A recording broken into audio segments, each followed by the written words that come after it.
Let's go straight to Laura Koonsberger, BBC News. Thank you very much, Prime Minister. You're tightening the rules again for millions of people tonight. How can you stand at that lectern, exactly where some of your team laughed and joked about COVID rules, and tell people they must now follow your new instructions? And are you really asking the public to believe that you had no idea what was going on under your own roof? Actually, the first thing I want to say, thanks very much, Laura. The first thing I want to say is that I know that today Allegra Stratton has resigned, and I wanted to pay tribute to her, because she has been, in spite of what everybody has seen, and again, I make no excuses for the frivolity with which the subject was handled in that rehearsal that people saw in that clip, and there could be no excuse for it. And it was I can totally understand how infuriating it was. But I want to say that Allegra has been a fine colleague, has achieved a great deal in her time in government, and was a particularly effective spokesman for COP26. She coined the coal, cars, cash, trees agenda, and helped really to marshal and to rally the world behind the agreement in COP26. And I really, Laura, if you forgive me, I wanted to say that, because I think it's been a sad day for her as well, as an infuriating event for many people around the country. And on that point, look, I want to repeat that the fundamental point is that I think the British public, notwithstanding the point that you make, can see the vital importance of the medical information that we're giving, and they can see the need to take it to heart and to act upon it. And that point has been proved time and time again, and it's never been more conspicuous in the way that the public has responded to the vaccine rollout, and the way that they've done the responsible thing. So I take my encouragement from the way the public have dealt with it themselves. Anushka Astana of ITV.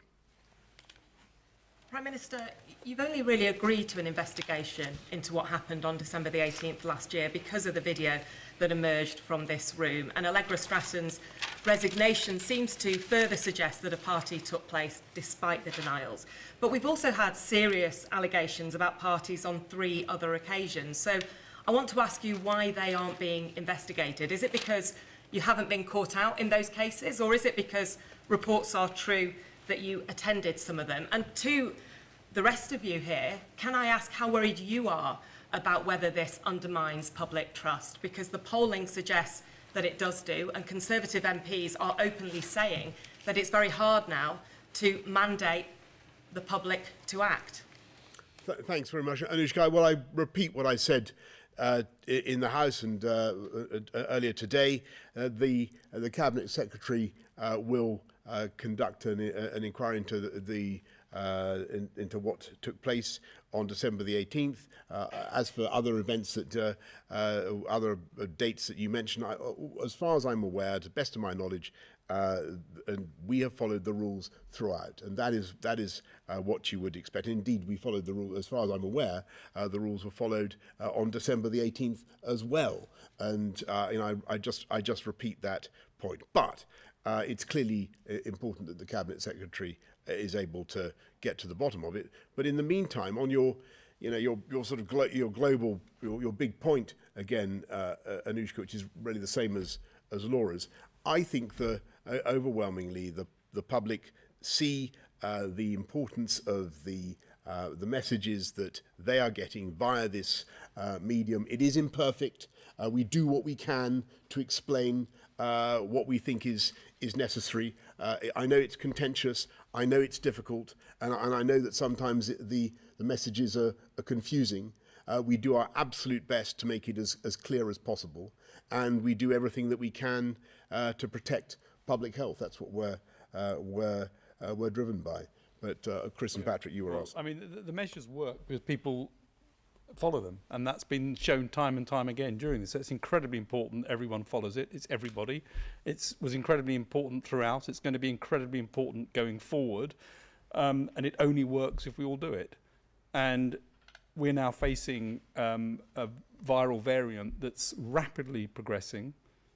It's got a doubling time of between 2 and 3 days, and measures need to be taken to try and slow the spread of that variant, as well as, and I think this is important, us all boosting our own defences by getting a booster jab. So I think, you know, the rules are there quite carefully thought through and given scientific evidence, and they're there because they're important and they're there for everybody to stick to. Yeah, if I can just add to that, I mean, I think, you know, we all know that people get very angry, including colleagues and friends, when they feel that it's unfair. And the Prime Minister said that in the House of Commons, and he's said it today. That's quite different from people, I think, wanting to actually know what's going on and then make decisions. And I think those two need to be separated. And the point about what we're trying to do is trying to actually say, look, here are the reasons. This is moving very fast, doubling every 2 to 3 days. It is too early for us to be absolutely confident about hospitalisations, but I think you've seen how things have gone before. That's probably the way to bet. And then if we're pleasantly surprised, no one will be happier than I would be, and Patrick and the Prime Minister. We know that it looked as if it was going to be able to evade vaccination, and now clinically we know that it can in terms of infection. So we know that is an issue, therefore the boosters become significantly more important. And we know that we're going early now so as to try and be able to slow this down at an early stage of events. And I think if it's laid out to people in a way that is reasonable, irrespective of other things, people want to know the logic as to why they're doing it, and I hope we're trying to lay out the logic of trying to do that. That's not in any way to try and move away from the earlier point, but I just think those two should be kept separate in people's minds. Thanks very much, Chris. Beth Rigby, Sky. Prime Minister, on Allegra Stratton's resignation, she resigned today. She looked broken as she did it. How did you feel when you watched that statement and watched what she said, heard what she said? And doesn't it lead to your leadership being questioned if others are taking responsibility for things that happen in this place instead of you taking responsibility? And to the scientists, people are going to feel pretty flat today listening to this press conference. They were told to get their jabs, to get their boosters, that we would have an irreversible path out of lockdown, that life would continue. Winter comes, we are now being told that we have to live with restrictions again. Is this just the reality of living with COVID? So this is not just another year this is happening, but this is our lives now for years to come. I think people will be worried about that. Thank you. Yes, just Beth, first on your first point, look, yeah, I repeat what I said to Laura. I think that Allegra has been an outstanding spokesperson for the government, for COP. She did an extraordinary job, and I'm very, very sorry to lose her. And on your point about responsibility, I don't just take responsibility for things that happen in this building. I take responsibility for everything that happens in this government, and I've made that clear throughout the pandemic. On the question about where we are now and what that means for the future, this virus has mutated a lot quickly, and that is sort of what you'd expect at this stage, that you start to see more mutations. This one's got a lot more than anyone thought would arrive that quickly, and that's what's caused so many concerns about it, spreading very fast. The good news is that so far it looks as though when you get very high antibody levels with the booster vaccine, it's definitely having some effect against it in the laboratory studies. We need to watch and see what happens over the next few weeks as we get more data on that. So the boosters remain incredibly important as a way of increasing immunity. What we're on is a road from pandemic to endemic, where this becomes a more sort of regular infection like flu or something over time, but we're in a sort of bumpy transition for that, and that's going to be difficult, and it is difficult now, and there are special measures that need to happen now to try and reduce the spread. It doesn't mean this is what happens in perpetuity. You would expect that over time this becomes a virus which then has peaks every year, just in the way that flu does perhaps, but it wouldn't be endlessly having new variants that always escape vaccines to some extent, you would also expect that the vaccine will need to change over time, just as the flu vaccine changes year on year, and you get a slightly different one because the thing continues to evolve a bit. So I think this is a surprise change that's happened. It's a big one, and yes, it's going to make everyone feel a bit sort of deflated about it, but there are things that can be done. I think the vaccines are going to hold up to some extent here, and I think probably boosters will really push that to a level that's going to be important. We need to test that and find out. And I don't think it's a harbinger of what happens hereafter. We will see more variants, and they will always cause some sort of challenge, but that challenge is the same sort of challenge that you're going to see year on year with other things as well over time. Can I just add to that? Because, I mean, I obviously completely agree. We're in a sort of transition period from a point when the pandemic first hit in 2020, where we had to rely entirely on social measures and had no medical countermeasures. We will get to a stage where we have multiple countermeasures, probably lots of different types of vaccines, antivirals we currently don't, a whole variety of other aids, which is the way we have dealt now with very many infectious diseases. We're in that midpoint. We are immeasurably better off now than we were with the vaccines we've got, with drugs, with better hospital treatment. There's a whole bunch of things that are so much better than they were. It would be much quicker getting over this than it would have been if the same situation had hit us a year ago. But we shouldn't, at no point have we said that there wouldn't be new variants, significant ones potentially, and vaccine escape ones. That's been said by almost every, I suspect every media outlet that's represented here repeatedly, and for good reasons. That's the biological inevitability. Now, when it comes to this particular, so in the long run, I think the outlook is good, but I think we have to accept that it's not, there's still a difficult period.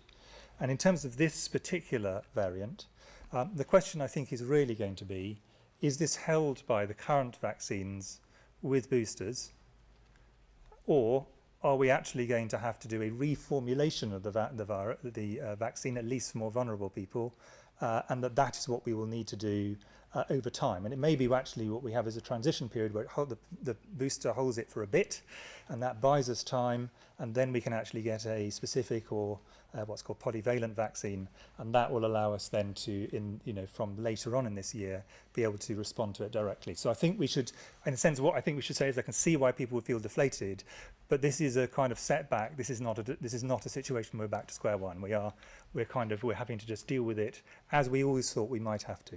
Prime Minister, sorry, just to follow up quickly, you said that you were furious about the video you saw about the mock press conference. Yes.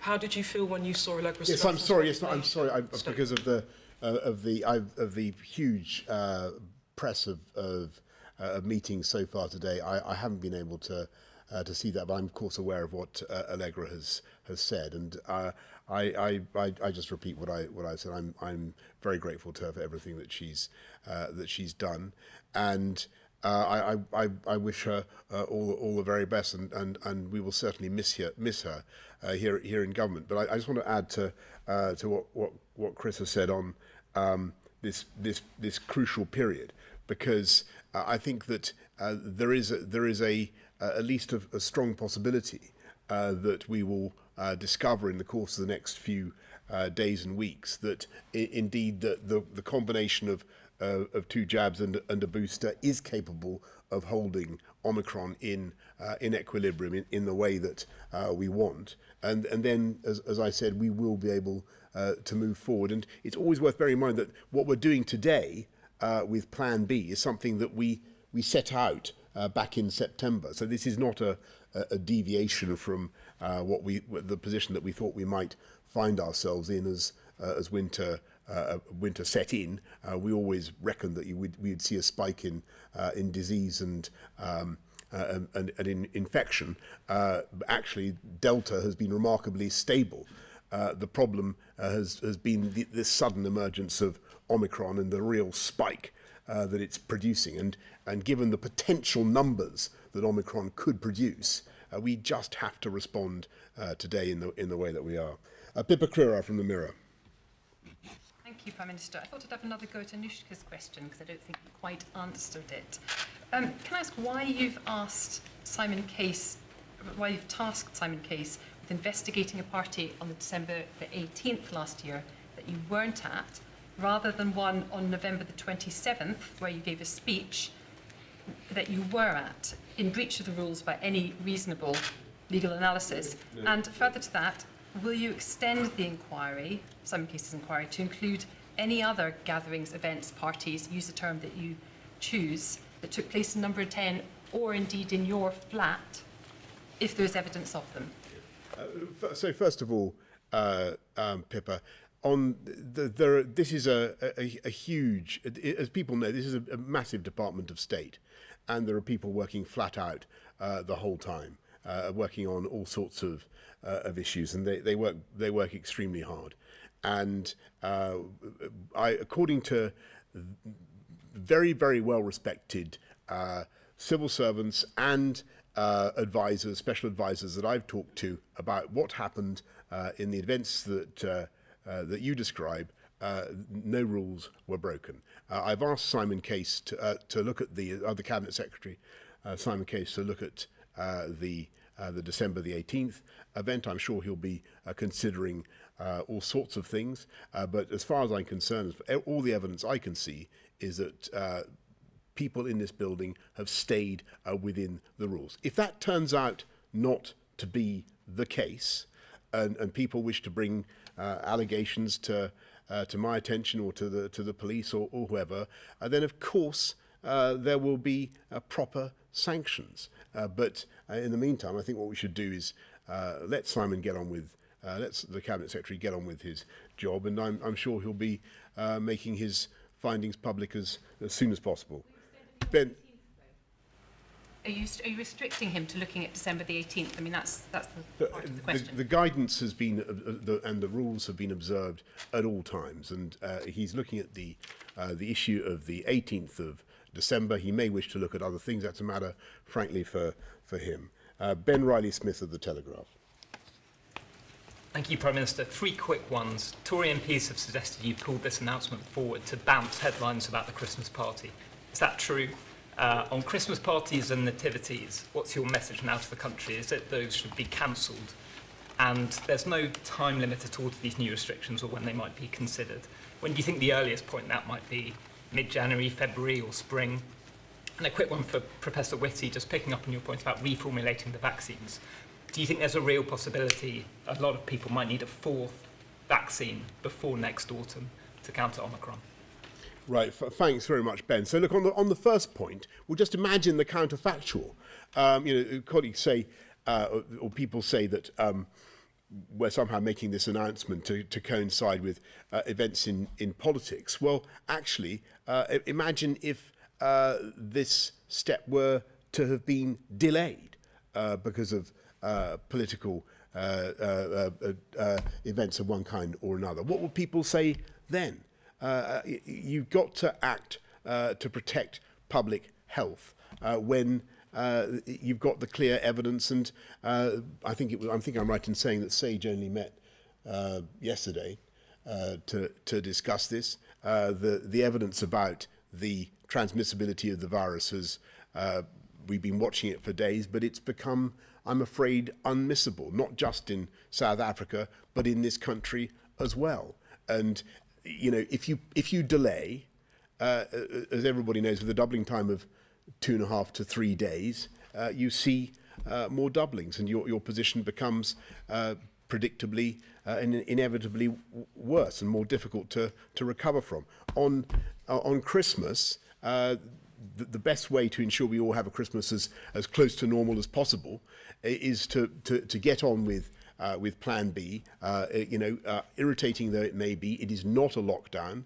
It is Plan B. It is what we set out a while back, and to get your boosters and get your jabs. That's the best way forward. And as for when we'll review the measures, Ben, which I think was your third point, as I say, no later than early January, and possibly before, if we start to get some of that really granular information. But you know, we need to see the data and work on it pretty hard.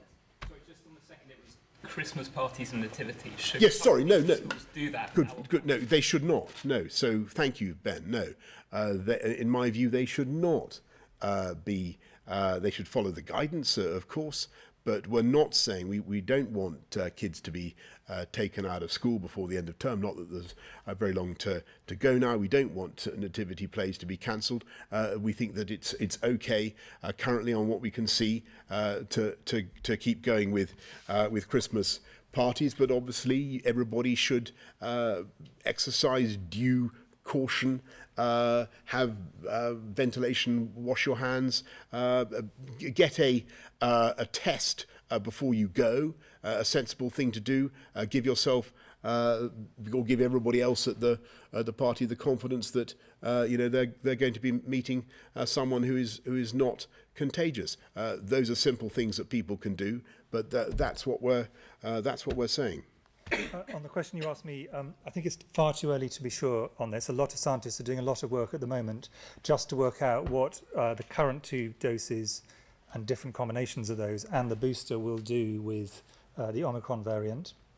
And that will help give us some information. I think until then, it's probably not very helpful to speculate. The exception to that is that there's a very small group, but a very important group of people who've got significant immunosuppression, who we're giving 3 doses to as their primary course.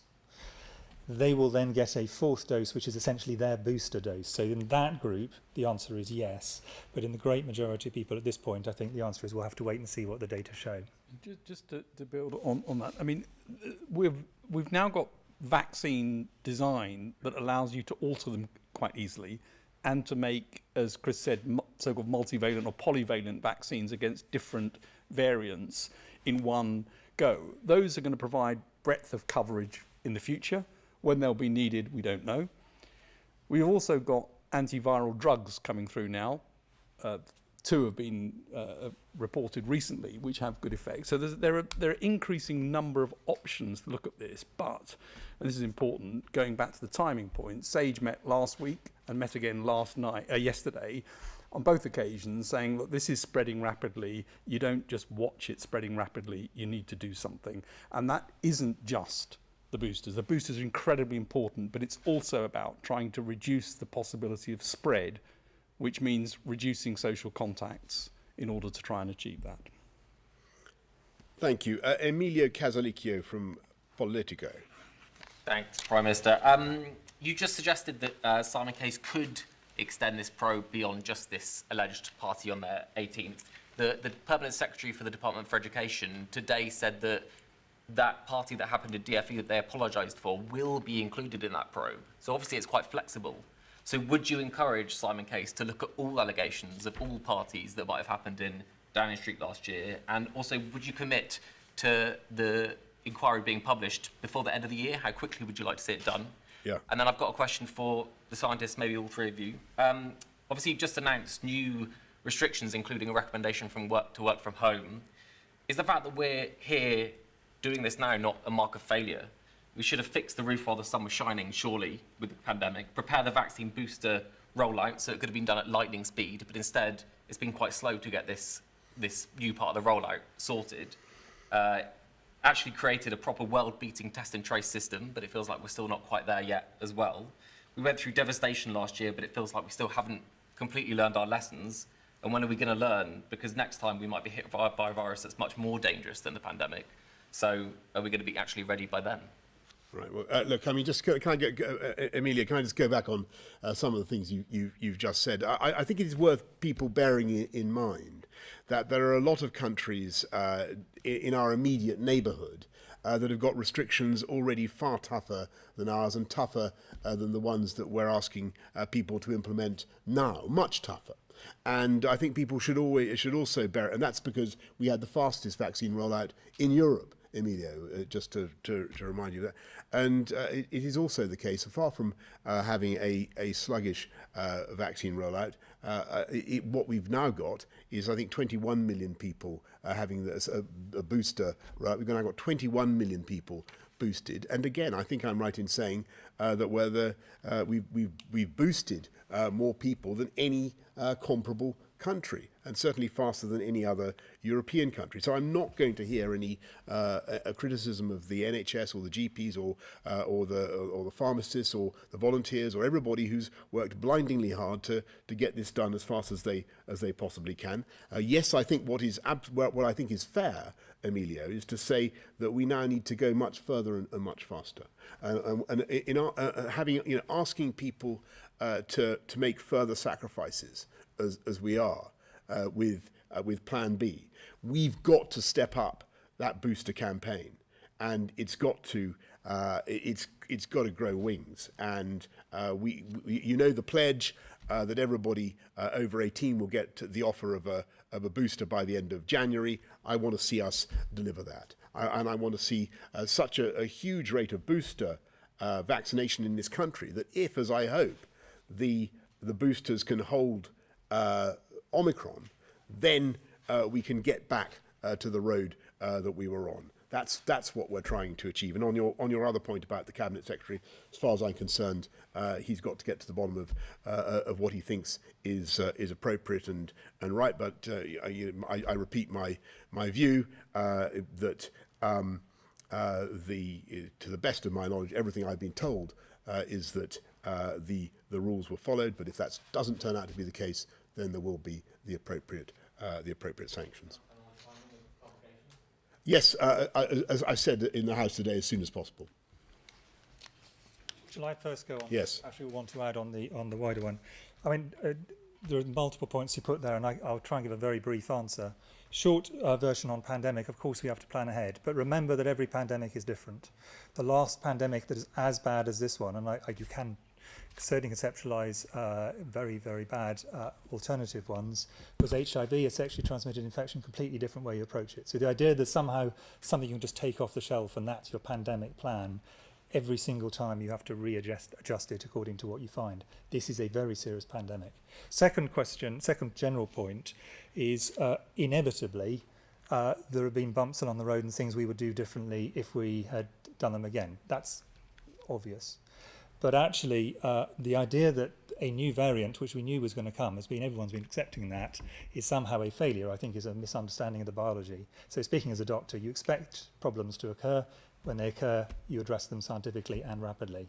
And if I can just make one plea on behalf of my colleagues who do the operational side, whether on the NHS or elsewhere, quite a lot of those, I'll put this mildly as I can, quite a lot of those who say, isn't it ridiculous, it's going so slowly, have not got as much experience of running national programmes as maybe they might want to have to make those kind of comments. Actually, these things are difficult, and I think the people who are doing it magnificently, personally. Yeah, well, I wanted to say exactly that. There are two things I'd pull out. First of all, I think Vaccines Task Force was foresighted to make sure that we had enough boosters for this winter. It wasn't inevitable that we would need boosters, and they got the supply in advance ready to be able to do that. And I think the NHS rollout involving people right the way across the country has been one that we should be proud of, actually. I think it's an operational point, not a science point for me, but I think I look at them and think they've done a great job of getting that out. And you look across other countries and you'll see the booster campaign here has been very effective. So I'd like to thank them for everything they've done, actually, in getting those out, both of those groups.